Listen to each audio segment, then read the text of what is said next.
In Gaza, cash doesn't flow, it gasps for air. The war not only razed buildings and lives but also choked the last veins of an economy now surviving on desperation. With banks crippled and ATMs reduced to dead machines, money has become a ghost, visible to few and reachable to even fewer. With nearly every bank branch and ATM inoperable, people are now forced to rely on an informal and increasingly predatory system of private cash brokers to access their own money.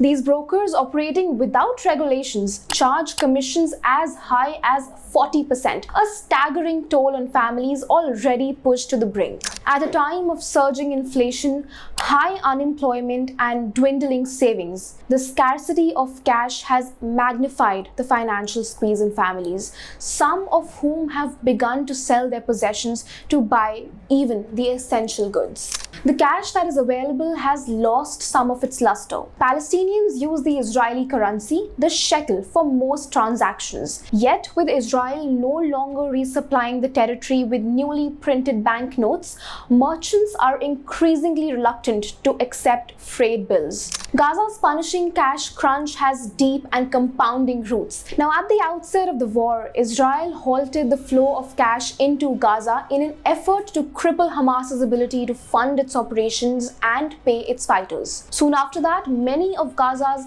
wealthiest families rushed to withdraw their savings and flee the territory, further draining the system of liquidity. At the same time, rising fears about the collapse of Gaza's financial infrastructure led foreign suppliers already wary of instability to demand cash payments for goods entering the enclave. Now, the result was rapid contraction in the money supply, just as civilian needs were growing more urgent. As desperation surged, so did the cost of access.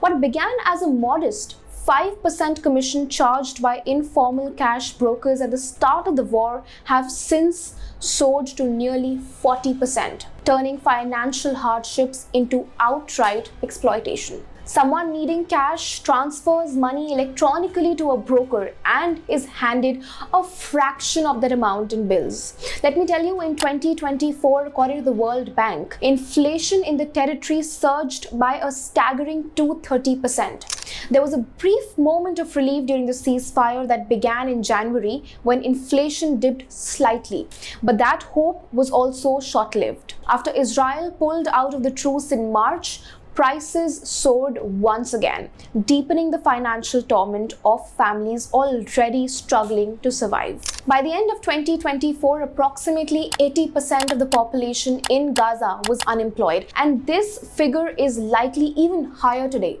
And those with jobs are mostly paid by direct deposits into their bank accounts. Now, in a landscape where banks are broken, prices are punishing, and desperation is currency, every transaction is a reminder of what's been lost and what little remains. For Gaza's people, survival no longer hinges on what they need, but on what they can afford to lose. What are your thoughts on this video? Do let us know in the comment section below. If you like this video, then like, share and subscribe to ET Now.